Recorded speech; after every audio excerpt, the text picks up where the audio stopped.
আপোনালোকে জানে যে আজি আমি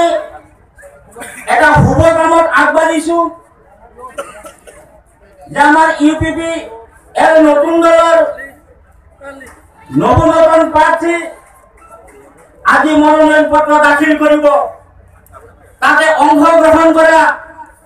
সকলো মোৰ ভাই বন্ধুসকললৈ মোৰ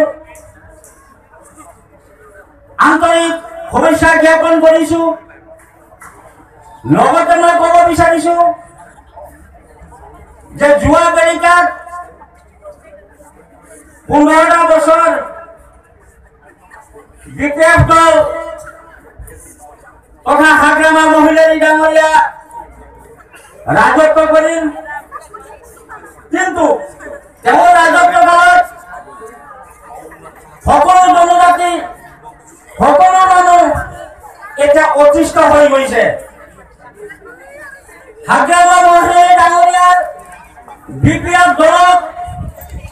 এতিয়া ৰাইজে বিদায় দিব ওলাইছে বিপ্লৱ দলক এতিয়া ৰাইজে বিদায় দিব আৰু বিপ্লৱ দল মই ক'ব বিচাৰিছো বি ফৰ বুঢ়া পি ফৰ পেঞ্চন বিপ্লৱ দল যেতিয়া বুঢ়া পেঞ্চন ল'বলৈ আগুৱাই গৈ আছে এটা ধন আগুৱাই গৈ আছে যে বিপ্লৱ দলক বাদ দি ৰাইজে বিশ্বাসত লৈছে আমাৰ নৱনতুন ইউপিপি দল আৰু এই দলটো আমি ভাবিছো ওনা আইএফে আমাৰ কেন্ডিডেট ইউজি ব্ৰহ্ম ডাঙৰীয়া জিকি যাব আজি আমি আপোনালোকৰ সন্মুখত মুছলমান ভাইসকল আজি আহি মৌন প্ৰাৰ্থনা কৰিছে আল্লাহৰ ওচৰত দোয়া কৰিছে ই আল্লাহ তুমি দয়া কৰি মেহৰবান কৰি আমি বিগত কাল বড়োসকলৰ লগত যিটো ভাতৃগত সংঘাত কৰিছিলো সেই সংঘাতৰ বিনিময়ত আমি বন্ধু হিচাপে আমি গোটেইকেইটা একেলগ হৈছো আজিৰ পৰা আমাৰ লগত বড়োসকলৰ লগত মুছলমান সম্প্ৰদায়ৰ লগত বড়োসকলৰ লগত কোনো ভাতৃগত সংঘাত নহ'ব আৰু সেই চুক্তিৰে আজি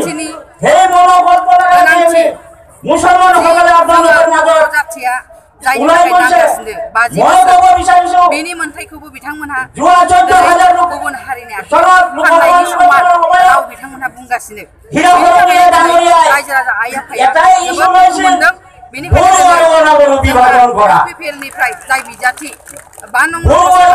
বিভাজন কৰি नागिरदों বড়ো মুছলমানসকলৰ লগত ভাতৃগত সংঘাত লগাই দি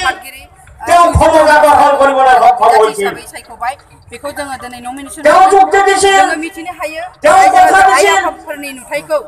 दिनै যে মই যদি এমপি হৈ দিল্লীলৈ যাব পাৰো सुबुं তেনেহ'লে মই বিটিসি বাতিল কৰি দিম मानो होनबा बिथांमोना আৰু সেই কথাটো আমাৰ মুছলমানসকলে মানি লৈছিল नागिरदों मानगोनां बिटिसिनि তেওঁ চুক্তি দিছিল बिथांखौ बिथाङा जाहाथे মই যদি এমপি হৈ দিল্লীলৈ যাব পাৰো एबा কোনো গাঁও গঠন কৰি দিম जोंनि दिनै जाथि আৰু আমাৰ মুছলমানসকলে মানি লৈছিল बिथाङाबो गोसो दङ তেওঁ কৈছিল हायोबा बिथांमोना মই যদি দিল্লী एमपि হৈ যাব পাৰো खालामनानै তেনেহ'লে মই लोगो जानो हायो বড়োসকলৰ যিটো मानो होनबा दिनै